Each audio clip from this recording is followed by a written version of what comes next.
ओम। आप सभी को सादर नमस्ते। जय श्री राम। मेरे YouTube चैनल वसुधा के रंग में आप सभी का स्वागत है। मित्रों, हमारा इतिहास बड़ा ही रुचिकर रहा है, जिसमें हमने कालांतर में रुचियां दिखाना बंद कर दिया, रुचि लेना बंद कर दिया। इन रुचिकर इतिहास में महाभारत काल का इतिहास सर्वोपरि है। महाभारत काल में जब हम उस काल का इतिहास पढ़ते हैं तो गुरु द्रोण के बारे में कौन नहीं जानता। मित्रों, गुरु द्रोणाचार्य जो इतने वृद्ध हो गए थे, वो महाभारत के युद्ध में लड़ कैसे रहे थे, ऐसा प्रश्न मन में उठता है। वृद्ध तो इतने कि संकलनकर्ता उनकी आयु का एवरेज निकाल के कहता है कि उनकी आयु लगभग 400 वर्ष हो गई थी। चलो हम मान लें ना ही भी 400 वर्ष थी, 250 थी, 300 थी। 110 और 120 वर्ष के बुजुर्ग तो आज भी बहुत सारे केस में मिल जाते हैं। बहुत सारे उदाहरण मिल रहे हैं जो 110-15 वर्ष तक के बुजुर्ग, 20 वर्ष तक के बुजुर्ग आज भी बड़े ही अचंभित करने वाले कार्य कर रहे हैं, युवाओं से भी बड़े कार्य कर रहे हैं। और हमारे जो योग शास्त्र हैं, हमारी जो जीवन पद्धतियां हैं, हमारा जो आयुर्वेद है, उसके अनुसार जीवनचर्या रखने से, उसके अनुसार जीवन में चलने से 300-400 वर्ष तक की आयु असंभव नहीं बताई गई है। परंतु शंका ये उठती है मन में कि मान लो 300-400 वर्ष का कोई व्यक्ति है भी तो उसका शरीर तो कमज़ोर हो गया होगा। वो युद्ध कैसे लड़ रहा होगा, कैसे लड़ा होगा, और वो भी ऐसा युद्ध जिसके बनाए व्यूह को कोई भेद ना सके, जो अकेले लाखों की संख्या में सैनिकों को मार रहा हो, जो उन योद्धाओं को मार रहा हो जिसको मारना कई लोगों को लिए बस में ना हो। ऐसा युद्ध जिसके रचे व्यूह में अभिमन्यु जैसे योद्धा का वध किया जाए और वो योद्धा असहाय हो जाए। अभिमन्यु कहते हैं महाभारत काल के समय 4 योद्धा ऐसे थे जिन्हें जीतना असंभव था। उन 4 योद्धाओं में स्वयं भगवान कृष्ण, उनके पुत्र प्रद्युम्न, अभिमन्यु और अर्जुन, ये ऐसे योद्धा थे जिनके पास असीमित योग्यताएं थीं। और उन अभिमन्यु का वध द्रोणाचार्य जी के बनाए व्यूह में फंसाकर किया गया। अर्जुन द्वारा जयद्रथ को मृत्यु देने की शपथ लेकर पूरी ना होने की स्थिति में भगवान कृष्ण को ऐसा भ्रम उत्पन्न करना पड़ा कि जयद्रथ को ऐसी केवल सूर्य दिखाई देता रहे, बाकी सबको ऐसा लगे कि सूर्य अस्त हो गया है। सूर्य अस्त का प्रकरण भी एक कहेंगे सिंबल है टेक्नोलॉजी का। द्वितीय विश्व युद्ध में भी शायद जर्मनी की ओर से ऐसा कोई प्रकरण आया था कि कृत्रिम अंधेरा करने का प्रकरण ऐसा कोई आता है। इसी प्रकार से हम मान लेते हैं कि उस समय भी ऐसी कोई टेक्निक प्रयोग की गई होगी। तो हम बात कर रहे हैं आचार्य द्रोण की। वो इतने वृद्ध थे तो युद्ध कैसे कर रहे थे।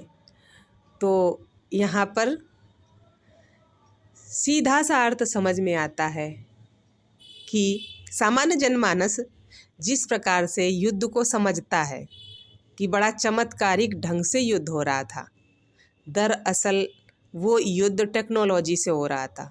इतनी सुपर टेक्नोलॉजी से जहाँ तक युद्ध की स्थिति आज भी टेक्नोलॉजी में नहीं पहुँच पाई है, क्योंकि बार बार उदाहरण मिलते हैं कि द्रोणाचार्य जी वृद्ध थे। वो स्वयं ही इस बात को कहते हैं कि मैं बूढ़ा हो गया हूँ, जब पहले जैसा बल नहीं रहा। उसके बाद जब जयद्रथ का वध हो जाता है, तब दुर्योधन अपने स्वभाव अनुसार पुनः गुरु द्रोणाचार्य पर आरोप लगाता है कि आपकी सहानुभूति पांडवों के साथ है, आप उन्हें मारना नहीं चाहते। ऐसी स्थिति में कर्ण दुर्योधन से कहता है कि राजन, ये 24वें अध्याय में द्रोण पर्व में ये श्लोक आता है, जहाँ पर कर्ण दुर्योधन से कहता है, राजन, द्रोणाचार्य अब वृद्ध हो गए हैं, वे शीघ्रता पूर्वक चलने में भी असमर्थ हैं। भुजाओं द्वारा परिश्रम पूर्वक की जाने वाली प्रत्येक चेष्टा में अब उनकी शक्ति उतना काम नहीं देती। तो जो शीघ्रता पूर्वक चलने में असमर्थ हैं, जिनकी भुजाओं में पहले जैसा बल नहीं है, वो व्यक्ति इतना नरसंहार कैसे कर सकता है, कैसे संभव है?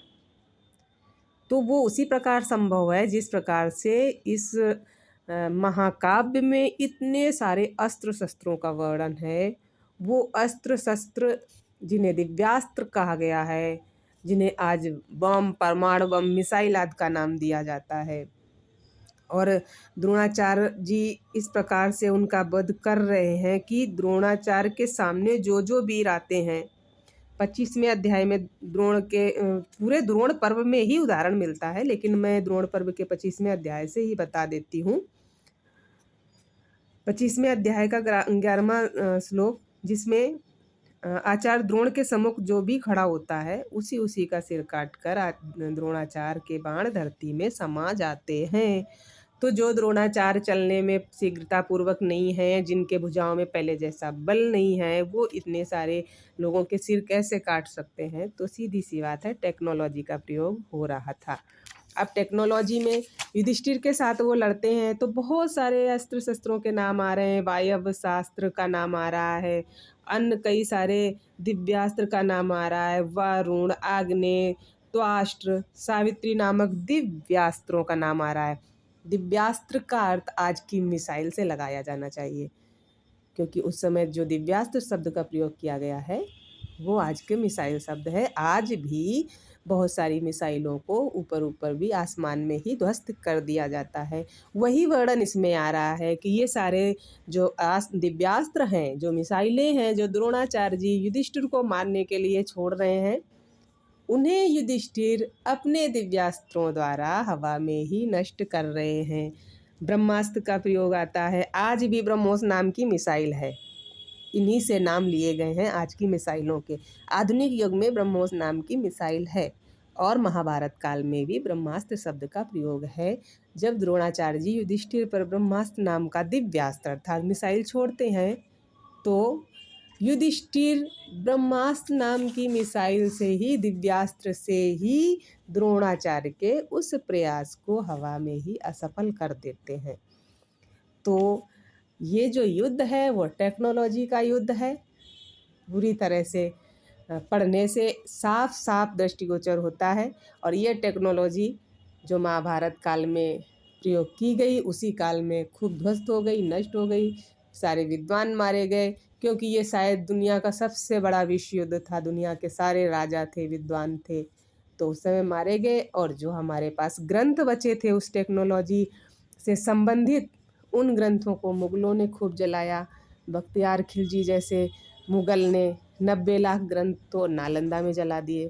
तो इसलिए समय के साथ बहुत सारे परिवर्तन आते रहते हैं। हमारी जो राजसी प्रभाव हैं वो गरीबी में भी बदल जाते हैं, फिर पुनः अन्वेषण होते हैं। तो ये सृष्टि में चलता ही रहता है।